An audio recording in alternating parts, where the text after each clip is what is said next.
One moment, folks.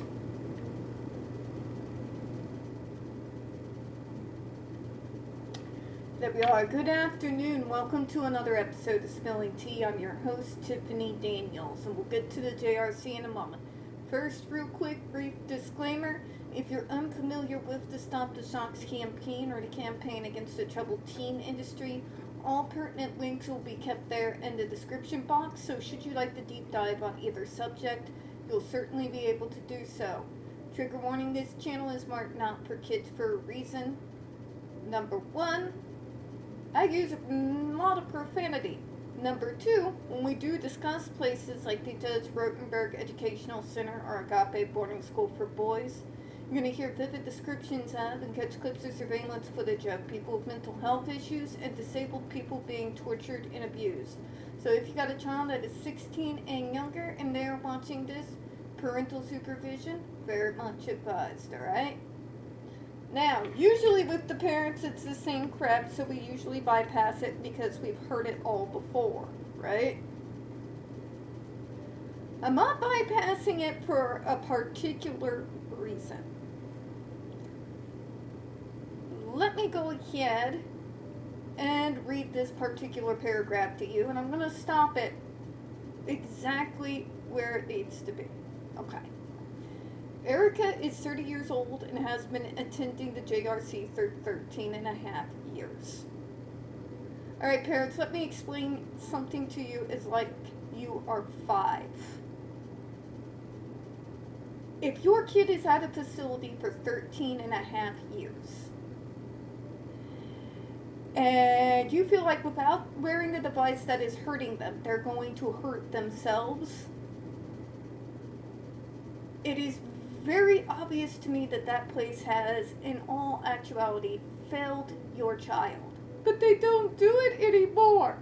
Okay? If we remove the device, yeah, that's why we don't want you to remove it. You're an idiot. Just know you're an idiot. Okay? If your kid's in a program for 13 and a half years, and the only thing that is helping her cope with the not so fun part of being born and autistic, then why the hell is that person still there? You really think my mom would have left my ass 13 and a half years somewhere where if they removed the punishment device, it would be literally as though nothing changed? Because she'd get so happy very, very quickly. It is not cheap to send these kids to this school. $265,000 a head every single school year. So think about this. Her parents for been paying the JRC $268,000 every single year for them to fail 13 and a half years in a row, and they think the answer is to continue to keep their kid there. Can anybody explain this to me like I'm 5? Because ultimately, if you're not even seeing so much as single improvement in the behaviors that you are so concerned with, in over 13 and a half years of being locked in that hellscape, something is very wrong there. 13 years in kid years is a hell of a long time. Why, in all that 13 and a half years, would not some questions from the parents start happening? Because that's suing grounds. Well, they put her on the device and they keep her there and everything's perfect. Another problem with that, parents. Your kid is an adult. They are 30 years old. The Rotenberg Educational Center claims themselves to be a school. The latest bare minimum that you are allowed to stay within school is age 26 for very obvious reasons. Why is your kid still stuck in a so-called residential school program? She's 30 years old.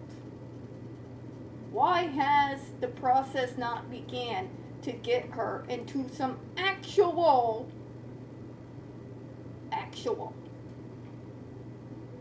transition age, moving from high school into the adult world services, starting about around age 16, like the rest of us were?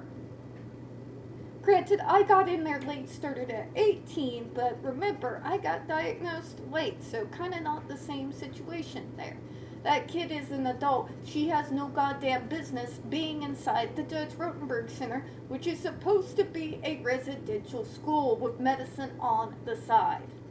Is it a school or is it an institution? For the love of God, JRC, fucking pick one. Because if you want it to be a school, Erica needs to be out of that school yesterday.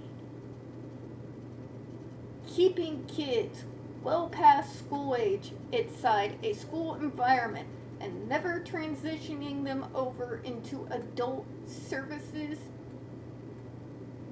But my kid isn't ready for adult services. Adulthood doesn't give a shit who and which one of us is actually ready for it. It comes all the same. And with that comes a change in services that evolves with your child, with their disability as they age. Because as a 40-year-old autistic, I can tell you, as you age, so your diagnosis changes. How it impacts you changes. Complications may pop up as an adult that you were not having to deal with when you were school age. Right? Those really real world things that we need to learn how to deal with, because we weren't given the unspoken rule book neurotypicals were we? It isn't right to not make sure that your kids' services are up to date and are age appropriate. If your kid is 30 goddamn years old, they have no business being inside a school. Point blank, period. I don't care what the sob story is. I don't care what the circumstances are. I don't care what the excuses are. Your kid ages. Disability or no disability, your kid ages. Services change gradually when done right over time, accordingly to adjust to what that kid's needs may change to. We evolve. We're not perennial children. And what worked in high school is not going to work for when you're 30, 40, 50 years old. Plus, having a disability does not, give me an escape card from getting older. So all the complications that everybody goes through as they age and as their body changes, we go through too. More often than not, our services and what our needs are and where we need to be accommodated, all of that changes as we age. If you are 30 years old, you have no business inside a residential school. Point blank, period. I don't care what your opinions are. I don't care what you think. I don't care what you think you know, because I'm the parent and I've been around them their whole life and you don't know them. The fuck I don't. I was them. The fuck I don't. I was them. Don't make me say it again. Okay? What are you doing keeping your kid at a school at 30 years old. We're not talking about a kid going to college here. We're talking about a kid in the same damn program that they've been in since they were little kids. These people being held past school age are not being allowed to grow and evolve. They're keeping them stagnant inside that school with the same services that they've had since they were a kid. They haven't evolved with them as they aged. And that's going to have some major consequences down the line. And you want to sit there and lecture us advocates who are fighting tooth and nail for your child that we're wrong? There's a whole lot of parents who need to be taking a long ass look in the mirror.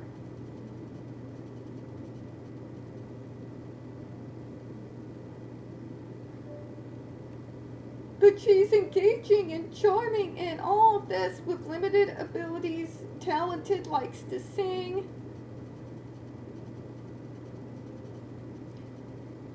And I noticed that they also put in here that it was when they turned 7 that things began to change. And they became more self-interest. Now, there could be a lot of reasons behind that, but simply just blaming autism all the time for every little thing that we start doing that looks wrong is not going to cut it. It's not always our disability's fault every single goddamn time. Let me say that again for the people in the back. We are human beings as well as being autistic. And autism is not always to blame in regards to our behavior. Okay? There are a lot of things when you are 7 years old that can completely change you. Particularly if you're a young autistic kid. Young kids are exceptionally cruel. And yes, they tend to start beginning to really target you about around that age. And they are horrible about it. You want to talk about getting no peace. I didn't see a single moment of peace anytime the teacher was outside the schoolroom or at recess. Used to spend recess hiding, literally hiding until I got older and I could switch it for sticking my ass in the library. Just due to the never-ending bullying until one day I got pissed off. And I've told you guys that story. Don't just assume because challenging behaviors are all of a sudden popping up that the disability is to blame. Now let's switch the scenario. Let's say it is a neurotypical 7-year-old. Active, happy, playing games, engaging with others. All of a sudden your neurotypical kid comes home and they're acting out, being violent towards themselves. That's a neurotypical kid, right?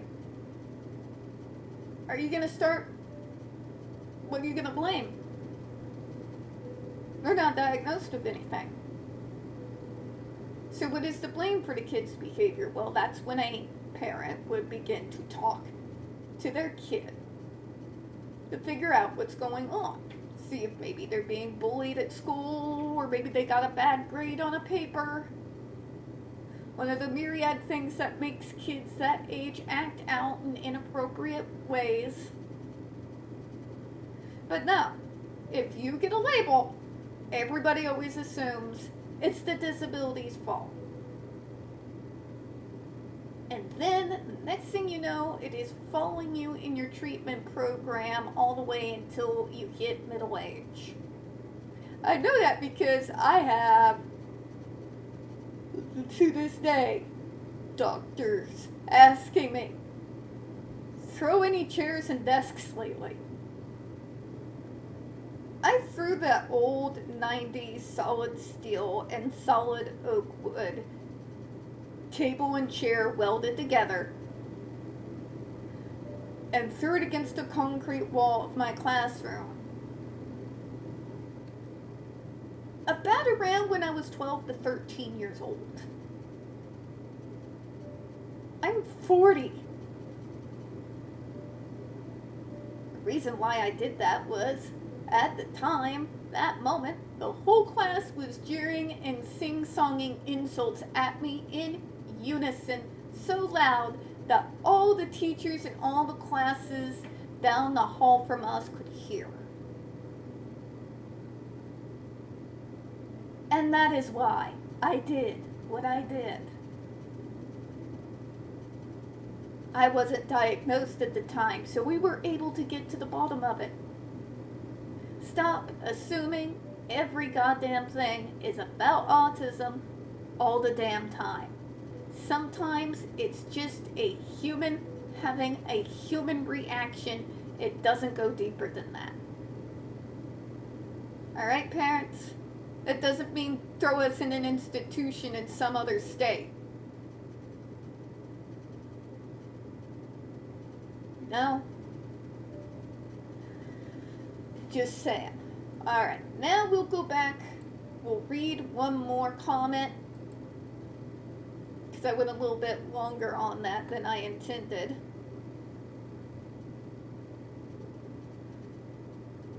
But yeah, welcome to another episode of Blame Everybody Else But Ourselves.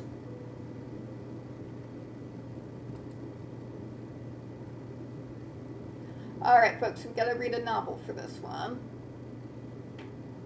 It says, ESD should not be used for treating AB or SIB, as not only is it ineffective, it creates behavior issues and makes behavior worse through causing unavoidable suffering to a vulnerable population that, even despite of communication issues inherent with the typical intellectual or developmental disabilities.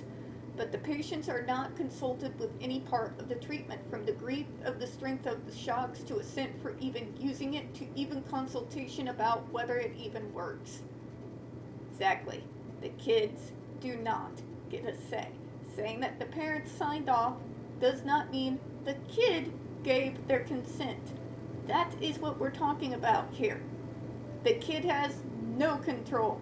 The JRCs tried to combat that, but their parents signed.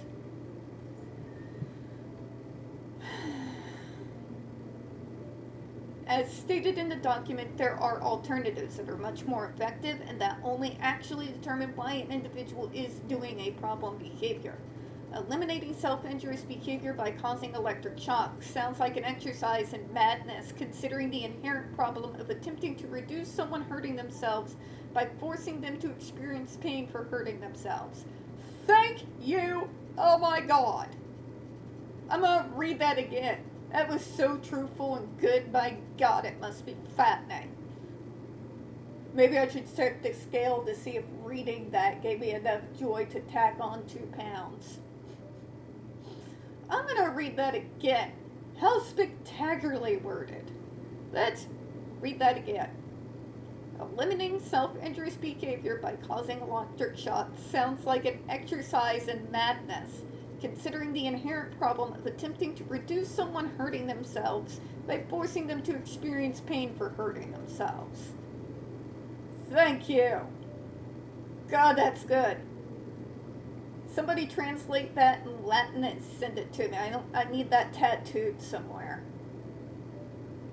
As someone who is autistic and who used to have and then stopped SIB, part of the reason people do SIB is to vent emotions by having an outlet where you're in control and to transform emotional and mental suffering into physical suffering. For some, yes. When my self-injurious behaviors tends to happen is always in meltdown. Always in meltdown. At no other point in time do I do anything to cause myself physical pain.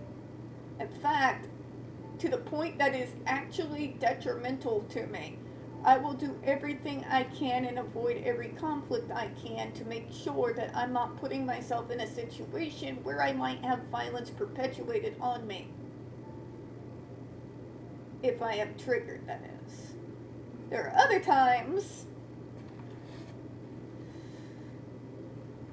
I have a weird problem where I won't fight for myself, but I will go balls to the wall for everybody else.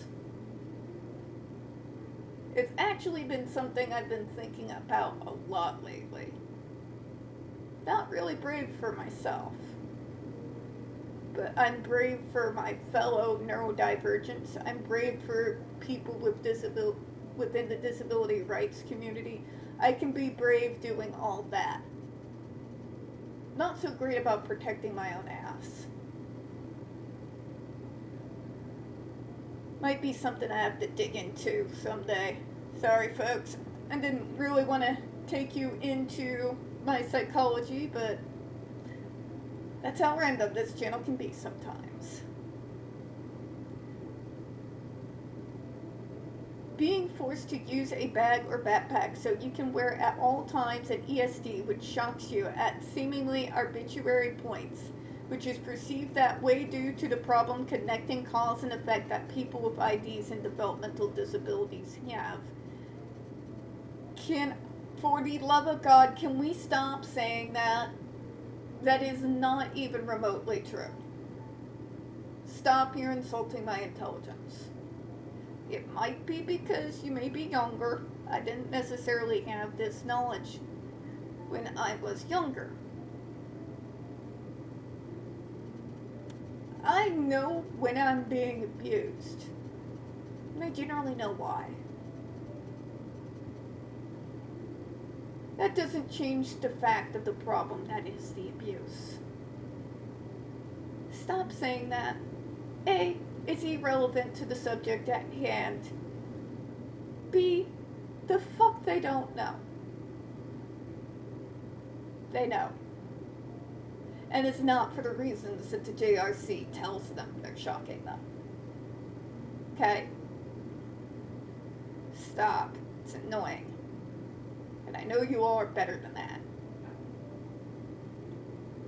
While being unable to adjust how it's used, or whether the shocks are placed in a treatment in which you were not asked about and can't withdraw from, would only exacerbate the issues with SIB. Oh, that would drive me to complete and utter goddamn madness. SIB is often self-soothing behavior that transfers emotional suffering into the realm of physical suffering. Offers the feeling of control and emotional expression, which in a way communicates that you don't feel good and that something is wrong, so that what was written in the previous sentence would logically only make the situation worse. By defiantly practicing SIB, substitution with other negative behaviors, or cause a variety of ailments mentioned as consequences of use of ESDs for SIB. AB is similar to SIB in what causes it and how practicing communication relieves it, since it is often used when one cannot articulate what one wants. It is a way of emotionally venting, and using ESDs for aggressive behavior is similar to using ESDs for SIB in that it would only exacerbate the fundamental issue causing the bad behavior and lead to the patient before more AB as a coping mechanism and a part to avoid despair and learned helplessness, as can be seen in the initial study of learned helplessness that involved dogs and unavoidable electrical shocks. Who the hell committed that test? Because don't fuck with dogs, I'll find you. Not kidding. Don't fuck with animals. Don't fuck with us, don't fuck with animals, I'm a simple woman.